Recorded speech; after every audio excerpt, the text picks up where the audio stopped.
I was born and raised here in Chicago, so I am a Chicagoan, and you know, Chicagoans are like very proud, and I love my city. I love being in Chicago. So I was born and raised on the southwest side, actually, and I mean, my parents are both immigrants, actually. So we've been through a struggle. Well, at least my parents. Right. I personally wasn't like raised super religious. We are considered Catholic. I'm gonna say that like that because we do believe in Jesus and God. We believe in La Virgen de Guadalupe, and we do believe in the Catholic like spirituality. That being said, we don't go to church or anything. We have religious figures around the house, but it's just very weird. Well, like I would say, for me. But Right. like I said, that being said, I do believe in God, and I do believe in faith and love and hope. I do believe in all that. Right. So after the breakup, I picked it up, and I started going out, and like I don't know how. Like I look back at it now, and I was just like, well, that was pretty ballsy of me because like I didn't know anybody in the scene. Most days people now get into drag because they have friends that are doing it. Yeah. And it's easier for them to like get in the scene, but at the time I didn't know anybody personally. So I just walked into the bar to do an amateur drag show, and after that, like I pretty much stopped drawing, and I stopped exploring my artistic side, because I just didn't have time. I was always working. And when I wasn't working, I was too lazy to draw because drawing, takes a little bit of work and, effort. And so I was just like, oh, like I'm tired. I don't want to draw anymore, But like I missed that artistic ability, desire.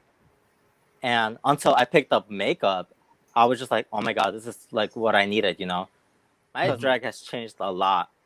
Like from the time when I first started, I am Mexican. So when I first started drag, I was like trying to just be like this really pretty Mexican girl, really fishy. And, at that time I knew drag, but I wasn't too familiar with like the more out of the box side of drag.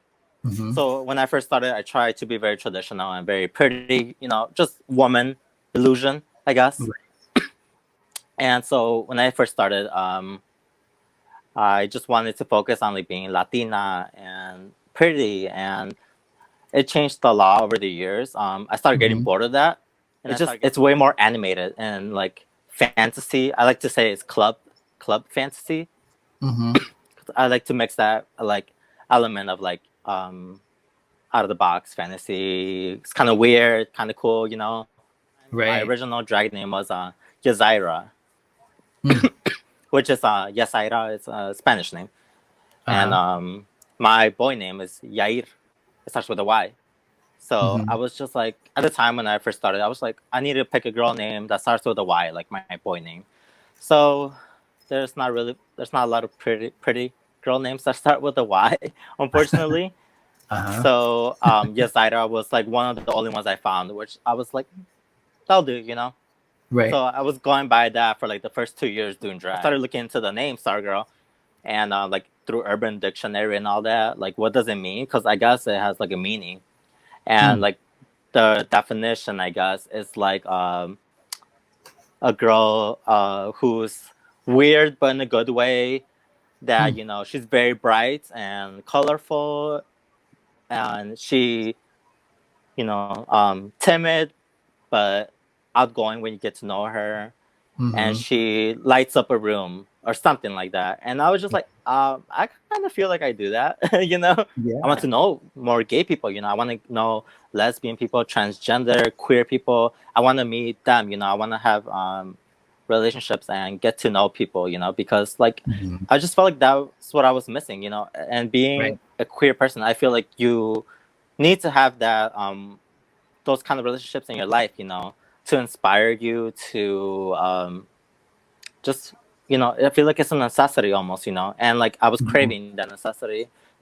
And like one of the main reasons I wanted to get into drag was to have those relationships And luckily, you know, like, oh my God, I've met some of the most amazing people, like people that I Mhm. call family now, you know. I wouldn't say it's like a strong spiritual connection, but I mean, I'm very, like I said, I'm not like the most religious person ever, but Mhm. I do believe in like the love of God, and I do believe in, you know, the gifts that he gives people, you know. So Right. I do feel like being able to be artistic, I feel like it's a gift from God, and you know, like Mhm. he wanted this, you know, like he made, you know, he made us, you know, and he made me like this for some reason, you know. So that's why, you know, I like just thank him, you know, and like Mhm. for allowing me to, you know, be this person. And like, I'm not gonna lie, you know, being little, I thought spirituality, I thought it was intimidating, you know, Mhm. because I was just like, like my uncle was very aggressive, maybe like towards it, and he really like pushed it. He would want us to go to church and like all that, you know, and Mhm. like being a little kid, I would hear everything he would tell me, and you know, he would be the one and like that would say, you know, the ridiculous things like, oh, you know, God doesn't love gays, you know. Yeah. He would say stuff like that. So obviously, you know, being a little kid, you don't even know what your orientation is. Yeah, you don't know it, but you do take in consideration the things you hear when you're little, you know. Mhm. And when you hear that, obviously, when you start getting the feelings, you know, the gay feelings, you Right. know, when you start, you know, when you start realizing who you are, you know, um, Mhm. you take in consideration the things you heard when you were little, you know. And not only am I gay, you know, I also like to be a drag queen. It's just so much more intimidating, you know. A lot of people can't handle that um, that much pressure on them, and you know, I don't I can't blame them. I don't know what I would do if I was in the situation, honestly. But I mean, all I could say is like try to keep positive, and you know, don't be afraid to don't be afraid to like trust your gut, you know, and Right. tell your parents, you know, don't be afraid of them, and you know, they're at the end of the day, if your parents really love you, they will love you no matter what you do, no matter what you Mhm. do, honestly. So I would say just try to be positive and don't give up on the idea that you know that don't give up on the idea that you can invite them into this part of your life, because you know if you're that passionate about drag, like this will be very important for you, and if it's that important, you need to like the people that you love and on it, you know.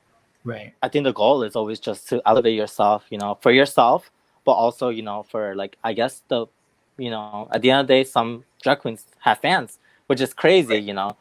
Yeah. I've had people, yeah, because like I've had people like draw me fan arts, you know, and they'll be Mm. like, "Oh, I drew this for you," you know. They reach out to me personally, and they'll be like, "Oh Uh-huh. my God, I love what you do." Like I guess they consider they're like fans or something, and they're like, "Oh, I Right. love you, and I drew this for you," and it's just like, wow, you Mm. took time out of Yeah. your busy schedule to draw this for me. It's just like, wow, you know, thank you. It means a Mhm.